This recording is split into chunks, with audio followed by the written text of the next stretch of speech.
विकास मंत्री जी से प्रश्न करने का अवसर दिया। पिछली बार भी मंत्री जी प्रश्न थे आपके विभाग के, पर हम लोगों को बैठ जाओ। इस सदन को आपकी कमी खली। राम सिंह बैठ जाओ। सारे प्रश्नों के उत्तरों की अपेक्षा थी। राम सिंह बैठ जाओ, खड़े होकर बात नहीं करो, आप भी अपनी सीट। और पूरी उम्मीद थी कि उत्तर आएंगे, पर जनप्रतिनिधियों को निराशा हुई। इस बार आप सत्र में उपस्थित हैं और हमें पूरा भरोसा है कि आप स्पष्ट तरीके से और पूरे उत्तर हमें जरूर देंगे। अध्यक्ष जी, मेरा प्रश्न जो था वो औद्योगिक विभाग मंत्री जी से ये था कि प्रदेश में इन्वेस्टर समिट मीट हुए 2017 से लेकर के 2022 के बीच में 2 इन्वेस्टर समिट मीट हुए। 35.5 लाख करोड़ का MOU साइन हुआ और उसमें आपका जो ये ग्राउंड ब्रेकिंग सेरेमनी हुई उसमें कितने के निवेश का शिलान्यास हुआ, ये मेरा सवाल था।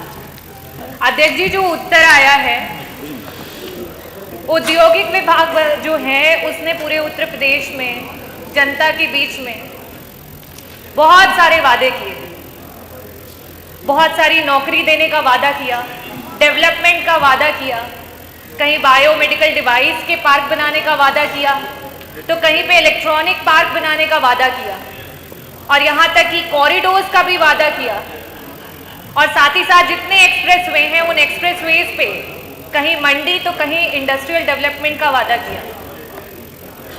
और आज जब उन वादों पे खरे उतरने की बात होती है, जवाबों की अपेक्षा रहती है,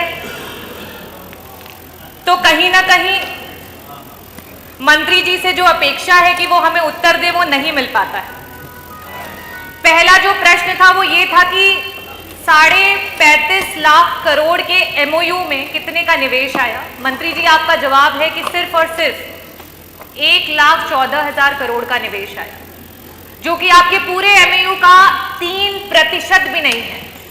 ऐसी अवस्था में जब आप 3% जितना आपने वादा किया उसका 3% काम भी नहीं कर पा रहे हैं, तो आप कृपया ये बताने का कष्ट करें कि इसको 100% करने में आपको टोटल कितना समय लग जाएगा। ये मेरा पहला सवाल है।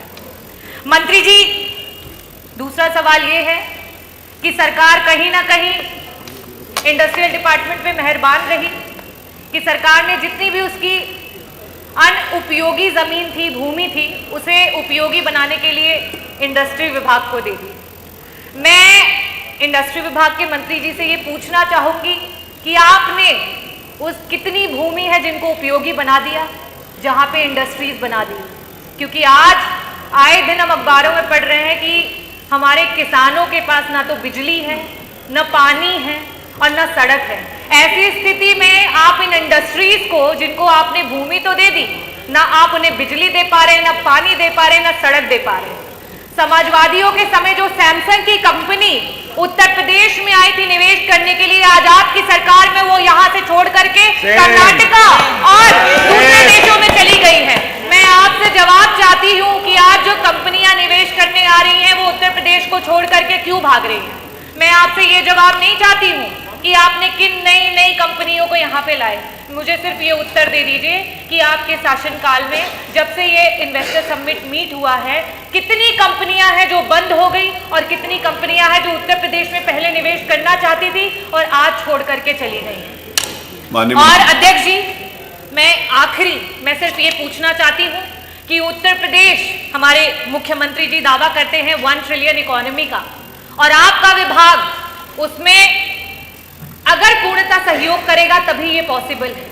तो क्या आप बताने का कष्ट करेंगे कि आज इन परिस्थितियों में उत्तर प्रदेश का इंडस्ट्रियल ग्रोथ रेट क्या है, और जिस ग्रोथ रेट से आप चल रहे हैं, कितने दशकों में आप उत्तर प्रदेश को 1 ट्रिलियन इकोनॉमी बना पाएंगे? कृपया करके बस इसका स्पष्ट मैं चाहूंगी, अनुरोध करूंगी कि आप बस इन्हीं सवालों का उत्तर दें।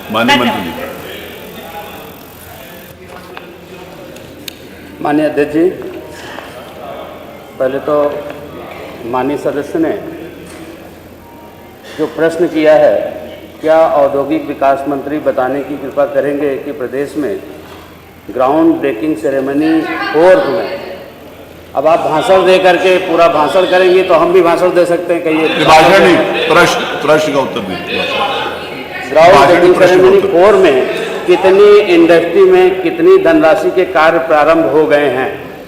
तो आपने कार्य प्रारंभ हो गए हैं पूछा है, तथा इसमें कौन कौन से सेक्टर में कितनी कितनी धनराशि का निवेश हुआ है?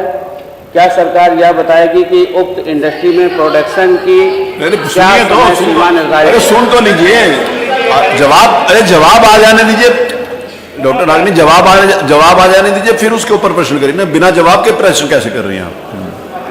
बोलिए माननीय मंत्री जी। सरकार द्वारा अरे ग्राउंड ब्रेकिंग सेरेमनी 4 का आयोजन माह फरवरी 2024 में आयोजित किया गया माननीय अध्यक्ष जी। उसमें